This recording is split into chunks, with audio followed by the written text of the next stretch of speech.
Baik, di sini saya akan menjelaskan mengapa Pasar Borobudur dipilih oleh kelompok kami sebagai lokasi observasi dan wawancara untuk eksperimen penerapan Pancasila.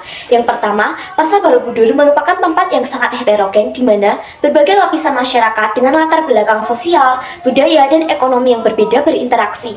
Keberagaman ini mencerminkan prinsip Bhinneka Tunggal Ika yang menjadi salah satu dasar Pancasila. Yang kedua, Pasar Borobudur merupakan tempat yang tepat untuk mengamati penerapan nilai-nilai Pancasila dalam kehidupan sehari-hari, seperti nilai kemanusiaan, musyawarah untuk mufakat, dan keadilan sosial.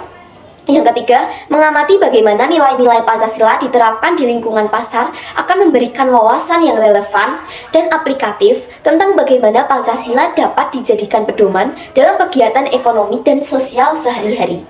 Nah, dengan mempertimbangkan faktor-faktor tadi yang sudah saya sebutkan, Pasar Borobudur menjadi pilihan yang tepat bagi kelompok kami untuk mengkaji penerapan nilai-nilai Pancasila secara nyata dan menyeluruh dalam kehidupan masyarakat.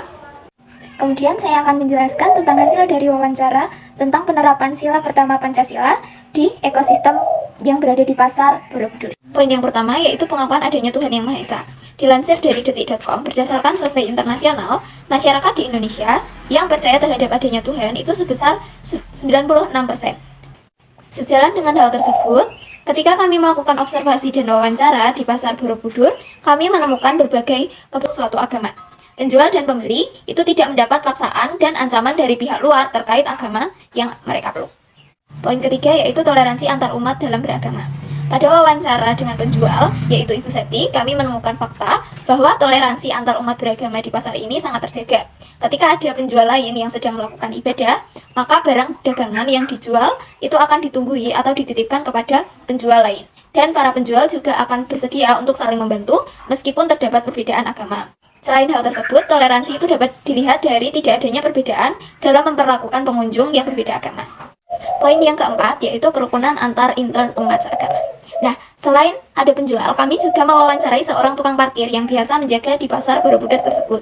Nah, kerukunan antar umat seagama itu saling terjaga, terutama dapat terlihat dari wawancara kami dengan Bapak Suprapto yang terkadang dititipkan barang atau hasil belanja ketika pembeli Pasar Borobudur itu sedang beribadah atau membeli barang lain.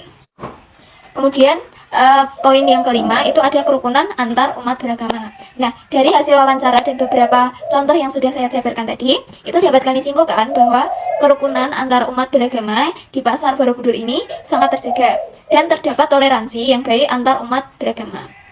Tidak ada perbedaan perlakuan dari umat yang seagama maupun yang berbeda agama. Masyarakat yang ada di pasar tersebut itu saling menghormati dan menghargai agama masing-masing.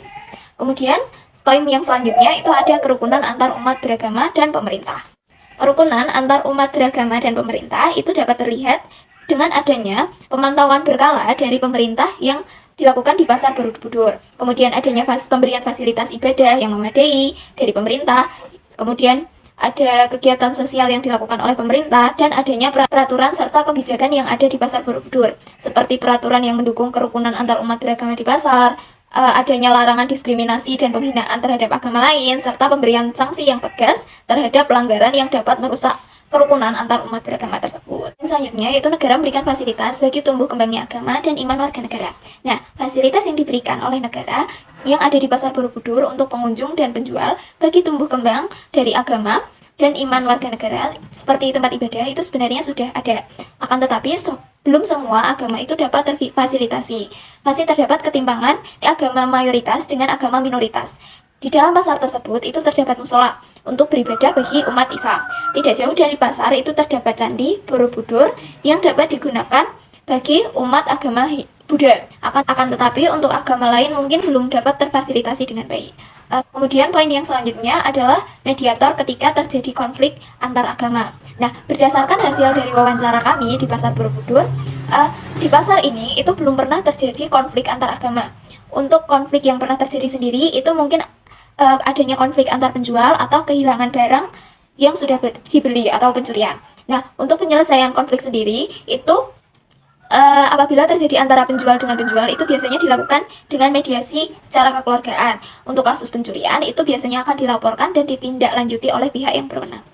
Kemudian poin yang terakhir yaitu prinsip-prinsip lain yang selaras dan menjadi norma serta aturan dalam ekosistem. Nah, prinsip yang selaras dengan sila Pancasila pertama dan menjadi norma serta aturan di dalam ekosistem Pasar Borobudur ini yaitu yang pertama ada prinsip saling menghormati dan menghargai. Nah, dengan berbagai keberagaman agama yang ada, prinsip saling menghormati dan menghargai di Pasar Borobudur ini sangat selaras dan menjadi norma yang berlaku di dalam masyarakat. Kemudian ada prinsip kejujuran dan tanggung jawab yang dapat dilihat dari kepercayaan pengunjung dan penjual untuk menitipkan barang dagangan maupun barang yang dibeli kepada penjaga pasar atau penjual lain yang dapat dipercaya sehingga selaras dengan prinsip kejujuran dan tanggung jawab tersebut. Kemudian ada prinsip keadilan. Nah, prinsip ini itu dapat dilihat dari meratanya harga yang ada di pasaran dan perlakuan yang sama terhadap semua pengunjung. Dengan demikian, pemaknaan Pancasila itu baik secara verbal, konotatif maupun denotatif itu telah dilaksanakan dengan baik di Pasar Borobudur. Dengan penerapan pemaknaan Pancasila sila pertama ini, Pasar Borobudur dapat menjadi contoh ekosistem yang harmonis, toleran, dan di mana nilai-nilai ketuhanan dan kemanusiaan itu dihormati dan dijunjung tinggi. Baik, untuk selanjutnya yaitu penjelasan sila kedua, kemanusiaan yang adil dan beradab. Untuk poin yang pertama, menjunjung tinggi kemerdekaan sebagai hak. Nah, hasil dari observasi wawancara kemarin di Pasar Borobudur, yaitu wawancara dengan salah satu pedagang, itu bahwa pedagang di sana itu merasa bebas dari tekanan pihak lain dalam menjalankan usaha mereka. Jadi mereka tuh bebas menjual apa saja dengan harga berapa dan kapanpun mereka mau menjual, tidak ada tekanan. Nah, dengan demikian pemaknaan Pancasila ini termasuk dalam makna verbal. Karena pernyataan pedagang secara langsung mengungkapkan bahwa mereka itu merasa bebas dari tekanan yang mencerminkan nilai kebebasan dan kemandirian dalam Pancasila. Poin selanjutnya yaitu penegakan hukum yang kuat jika terjadi penyimpangan di Pasar Borobudur. Nah, hasil dari wawancara kemarin, penegakan hukum berlaku bagi semua pedagang dan juga pembeli. Jika terjadi pelanggaran, pihak berwenang segera mengambil tindakan sesuai aturan yang berlaku. Seperti jika ada yang melakukan pelanggaran seperti pencurian ataupun tindakan yang meresahkan, itu juga akan ditindaklanjuti, bisa dibawa ke kantor polisi terdekat dan juga diberikan sanksi. Nah, dengan demikian pemaknaan tersebut termasuk makna konotatif karena penegakan hukum di pasar ini mengimplikasikan bahwa ada upaya untuk menciptakan ketertiban dan keadilan yang mencerminkan nilai-nilai keadilan sosial dan hukum dalam Pancasila. Poin selanjutnya yaitu prinsip kemanusiaan. Di Pasar Borobudur ada berbagai program khusus yang diterapkan untuk mendukung kesejahteraan para pedagang, seperti adanya pelatihan bisnis, layanan kesehatan gratis, dan juga fasilitas kebersihan yang memadai. Nah, dengan hal tersebut pemaknaan termasuk dalam verbal, karena pernyataan pedagang menyebutkan adanya program khusus yang mendukung kesejahteraan, yang mencerminkan kepedulian dan upaya untuk meningkatkan kualitas hidup para pedagang. Untuk poin selanjutnya yaitu menumbuhkan suasana keakraban. Nah, di Pasar Borobudur ini suasana keakrabannya antar pedagang itu tercipta melalui berbagai kegiatan seperti adanya gotong royong, terus adanya arisan pedagang, dan juga perayaan hari-hari besar bersama. Nah, pemaknaan Pancasila itu termasuk dalam verbal karena pernyataan pedagang menyebutkan acara gotong royong, arisan, dan perayaan bersama yang secara langsung menggambarkan aktivitas-aktivitas yang menciptakan keakraban. Poin selanjutnya yaitu persaudaraan. Nah, di Pasar Borobudur tuh ada momen-momen tertentu ya kayak tadi yang disebutkan seperti perayaan hari besar, terus arisan, dan juga kegiatan gotong royong. Itu juga membuat para pedagang tuh merasa kayak keluarga sendiri. Nah, pemaknaan Pancasila tersebut juga termasuk makna denotatif karena ini menyebutkan secara harfiah mengidentifikasi momen-momen spesifik yang menciptakan rasa kebersamaan dan kekeluargaan di pasar. Poin selanjutnya yaitu menerapkan hak dan kewajiban. Di Pasar Borobudur sering diadakannya sosialisasi untuk membantu para pedagang itu memahami dan menerapkan hak dan kewajiban mereka dengan baik. Nah, pemaknaan Pancasila tersebut termasuk konotatif karena adanya sosialisasi ini mengimplikasikan nilai-nilai keadilan sosial dan penghormatan terhadap hukum dalam Pancasila, di mana suatu pedagang diberdayakan untuk memahami hak dan kewajiban mereka. Poin selanjutnya yaitu menghindari pelanggaran SARA, suku, agama, ras, dan antar golongan. Di Pasar Borobudur, kasus pelanggaran SARA ini ditangani dengan tegas oleh pihak pengelola pasar. Selain itu, pelanggaran norma dan aturan juga ditindak secara adil untuk menjaga ketertiban dan keharmonisan.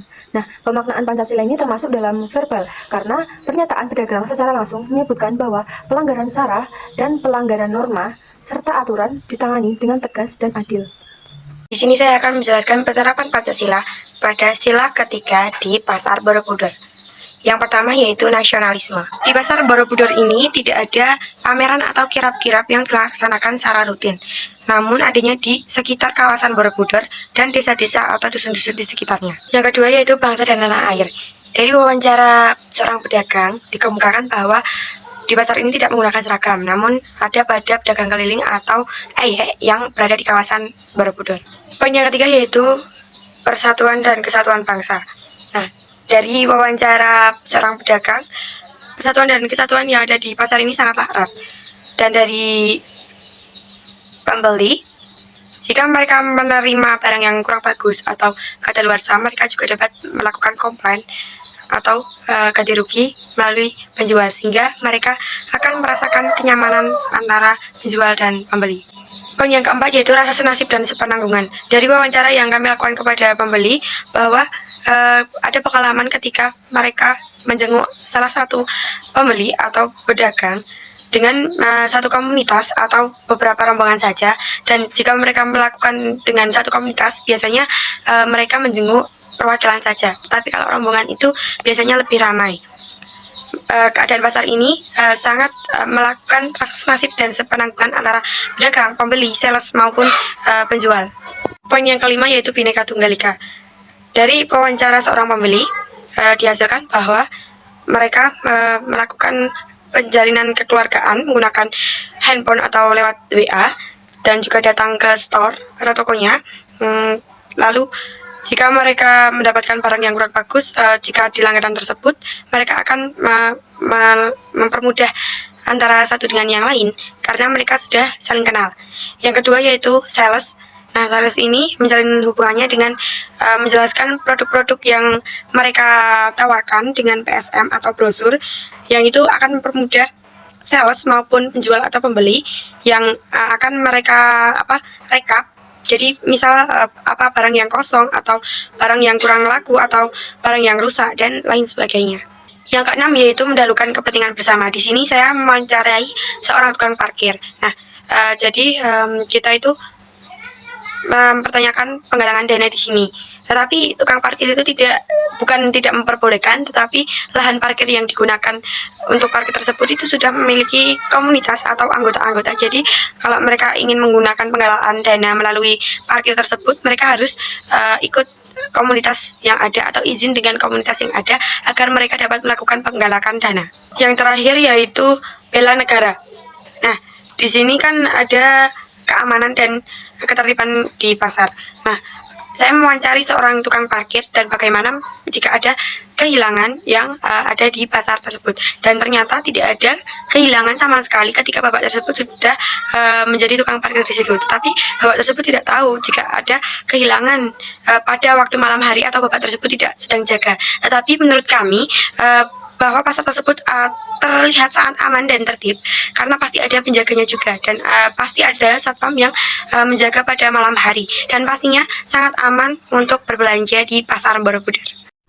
Selanjutnya, saya akan menjelaskan nilai sila keempat, yaitu kerakyatan yang dipimpin oleh hikmat kebijaksanaan dalam permusyawaratan perwakilan. Yang pertama ada nilai permusyawaratan. Berdasarkan hasil wawancara dan observasi kami dengan salah satu pedagang di pasar Borobudur, ia menyampaikan bahwa suara mereka selalu didengar dan dipertimbangkan dalam pengambilan keputusan yang berkaitan dengan pasar Borobudur tersebut, dan terlibat dalam forum atau rapat tertentu di mana mereka itu dapat menyampaikan pendapat mereka dan berpartisipasi secara aktif sehingga terciptanya solusi yang adil bagi semua pihak. Dengan demikian, pemaknaan Pancasila ini termasuk dalam konotatif. Hal ini terbukti atau tergambar dari penyampaian salah satu pedagang tersebut bahwa suara pedagang itu selalu didengar dan dipertimbangkan dalam pengambilan keputusan. Yang kedua, ada nilai kejujuran bersama. Berdasarkan hasil wawancara dan observasi kami dengan seorang tukang parkir yang biasa menjaga di pasar Borobudur, kejujuran selalu diupayakan oleh bapak parkir tersebut. Ia selalu ingin memberikan pelayanan yang jujur dan adil kepada pengunjung pasar sehingga tercipta rasa saling percaya dan memberikan kenyamanan bagi semua pihak. Dengan demikian, pemaknaan Pancasila ini termasuk konotatif. Hal ini dapat dibuktikan dengan statement dari bapak parkir tersebut yang menunjukkan bahwa ia memahami pentingnya nilai kejujuran dan ingin menerapkannya dalam pekerjaannya. Selanjutnya, ada nilai pemungutan suara. Berdasarkan hasil wawancara dan observasi kami, di pasar Borobudur ini, pedagang memiliki hak yang sama dalam pemungutan suara yang berkaitan dengan pasar Borobudur, sehingga tercipta keputusan yang adil dan berpihak pada kepentingan semua pedagang. Dengan demikian, pemaknaan Pancasila ini termasuk dalam konotatif, dengan bukti yaitu pelibatan pedagang di pengambilan keputusan terkait dengan pasar Borobudur dan hal-hal yang berkaitan lainnya seperti kebijakan terkait dengan perdagangan dan lain-lain. Baik, di sini saya akan menjelaskan tentang penerapan sila Pancasila kelima yang ada di ekosistem Pasar Borobudur. Untuk poin yang pertama, tentang kemakmuran yang merata. Berdasarkan hasil wawancara dan observasi kami dengan salah satu pedagang di Pasar Borobudur, ia menyampaikan bahwa pedagang itu berusaha untuk membangun hubungan baik dengan pembeli dengan cara berkomunikasi secara terbuka, ramah, dan sopan. Selain itu, pedagang juga berusaha memberikan layanan terbaik kepada pembeli, seperti membantu memilihkan produk, memberikan informasi yang akurat, dan menawarkan harga yang wajar, seperti pedagang tidak menggunakan timbangan yang tidak akurat atau memanipulasi produk untuk keuntungan pribadi. Selanjutnya, poin kedua, tentang seluruh kekayaan alam dan sebagainya dipergunakan bagi kebahagiaan bersama. Berdasarkan hasil wawancara dan observasi kami dengan salah satu pedagang di Pasar Borobudur, ia menyampaikan bahwa di pasar memasang sistem irigasi yang hemat air untuk membantu pedagang menyiram tanaman yang ada di sekitar pasar dan menjaga kebersihan lapak mereka, dan juga mengganti lampu tradisional dengan lampu LED yang hemat energi di seluruh area pasar. Selanjutnya, poin ketiga, yaitu potensi masing-masing. Berdasarkan hasil wawancara dan observasi kami dengan salah satu pedagang di Pasar Borobudur, ia menyampaikan bahwa pedagang membutuhkan akses modal untuk memulai atau mengembangkan usaha mereka. Pedagang juga membutuhkan informasi tentang tren pasar, harga produk, peluang bisnis, dan peraturan yang terkait dengan kegiatan mereka. Selanjutnya, poin keempat, tentang melindungi yang lemah. Berdasarkan hasil wawancara dan observasi kami dengan salah satu pedagang di Pasar Borobudur, ia menyampaikan bahwa yang pertama, perselisihan di antara pedagang. Nah, perselisihan ini tuh bisa terkait harga, kualitas produk, pembayaran, atau praktik bisnis lainnya. Dan adanya keluhan dari pembeli. Keluhan ini terkait dengan kualitas produk, layanan pelanggan, atau penipuan. Dan ada juga pelanggaran peraturan pasar. Pelanggaran ini berdasarkan peraturan yang berkaitan dengan kebersihan, keamanan, atau perdagangan. Nah, mekanisme untuk menyelesaikan perselisihan tersebut di antara lain adalah adanya pihak ketiga yang netral dapat membantu para pihak yang berselisih untuk mencapai kesepakatan, dan juga mekanisme pihak orang ketiga tersebut harus adil dan tanpa memihak kepada pihak tertentu. Selanjutnya, poin kelima, tentang keadilan distributif. Berdasarkan hasil wawancara dan observasi kami dengan salah satu pedagang di Pasar Borobudur, ia menyampaikan bahwa hukum dan peraturan sudah ditegakkan secara konsisten dan adil kepada semua pihak tanpa diskriminasi. Poin keenam, tentang keadilan legal. Berdasarkan hasil wawancara dan observasi kami dengan salah satu pedagang di Pasar Borobudur, ia menyampaikan bahwa di kios-kios pedagang mereka sudah memasang kamera CCTV dan mempekerjakan petugas keamanan untuk memantau aktivitas di pasar. Pelaku penipuan dan praktik curang itu juga harus ditindak tegas sesuai dengan hukum yang sudah berlaku. Selanjutnya, poin ketujuh, yaitu tentang keadilan komutatif. Berdasarkan hasil wawancara dan observasi kami dengan salah satu pedagang di Pasar Borobudur, ia menyampaikan bahwa secara umum, pedagang memiliki hak untuk menentukan harga produk mereka sendiri berdasarkan prinsip kebebasan berkontrak. Hal ini berarti mereka memiliki otonomi untuk menentukan harga yang mereka anggap wajar dan menguntungkan bagi mereka. Kesimpulan berdasarkan hasil Project Based Learning Pancasila yang telah kami lakukan di Pasar Borobudur dengan wawancara dan observasi dengan beberapa orang, yakni Ibu Septi sebagai pedagang, Bapak Suprapto sebagai tukang parkir, Bapak Riko sebagai sales, dan Ibu Mariani sebagai pembeli adalah para pedagang dan pengelola pasar menunjukkan rasa syukur atas karunia Tuhan dan menjalankan kegiatan mereka dengan etika moral yang baik. Para pedagang saling menghormati dan membantu satu sama lain, serta menjunjung tinggi nilai-nilai kemanusiaan dalam interaksi dengan pengunjung pasar. Para pedagang dan pengelola pasar bekerja sama untuk mencapai tujuan bersama, yaitu memajukan Pasar Borobudur dan meningkatkan kesejahteraan para pedagang. Pedagang dilibatkan dalam pengambilan keputusan yang berkaitan dengan pasar dan suara mereka didengar dan dipertimbangkan. Pengelola pasar berusaha untuk menciptakan lingkungan yang adil dan merata untuk semua pedagang, serta memastikan bahwa semua pedagang memiliki hak dan kesempatan yang sama. Project Based Learning Pancasila di Pasar Borobudur merupakan program yang bermanfaat untuk meningkatkan pemahaman dan penerapan nilai-nilai Pancasila dalam kehidupan sehari-hari. Program ini telah memberikan dampak positif bagi para pedagang, pengunjung pasar, maupun petugas pasar.